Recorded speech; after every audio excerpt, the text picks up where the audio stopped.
ശ്രീ പത്മനാഭസ്വാമി ക്ഷേത്രത്തിലെ ചില പ്രധാനപ്പെട്ട സവിശേഷതകളാണ് ഈ വീഡിയോയിൽ സംസാരിക്കുന്നത്. ഒന്നാമത്തെ പ്രത്യേകത, അനന്തശയ്യയായ വിഷ്ണു ഭഗവാന്റെ പ്രധാന പ്രതിഷ്ഠയാണ് ശ്രീ പത്മനാഭസ്വാമി ക്ഷേത്രത്തിലുള്ളത്. ഏകദേശം 18 അടി നീളത്തിൽ 12,008 സാള ഗ്രാമത്താൽ വിശേഷവിധിയായ കടുശർക്കര യാഗക്കൂട്ടിലാണ് നിർമ്മിച്ചിട്ടുള്ളത് കേട്ടോ. രണ്ടാമത്തെ പ്രത്യേകത, ഭഗവാന്റെ ഈ വിഗ്രഹത്തിൽ ഒരു തരത്തിലുള്ള അഭിഷേകങ്ങളും നടത്താറില്ല. മറിച്ച് തിരഞ്ഞെടുത്ത ചില പുഷ്പങ്ങളാൽ അർച്ചന നടത്തും. അതുപോലെ തന്നെ നിർമ്മാല്യം മാറ്റപ്പെടുന്നത് മയിൽപ്പീലി ഉപയോഗിച്ചിട്ടാണ് കേട്ടോ. മൂന്നാമത്തെ പ്രത്യേകത എന്ന് പറയുന്നത് 3 വാതിലുകളിലൂടെ മാത്രമേ ഭഗവാനെ ദർശിക്കാൻ സാധിക്കുകയുള്ളൂ. ഈ 3 വാതിലുകളും പ്രതിനിധീകരിക്കുന്നത് ഭൂതകാലം, അതുപോലെ തന്നെ ഭാവി, വർത്തമാനം എന്നിവയൊക്കെയാണ്.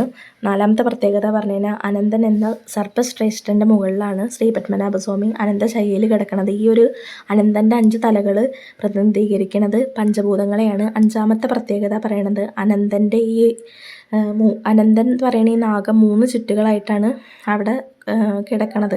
ഈ 3 ചുറ്റുകളേനെ പ്രതിനിധീകരിക്കുന്നത് സത്വരജ തമോ ഗുണങ്ങളേനെയാണ് കേട്ടോ സൂചിപ്പിക്കുന്നത്.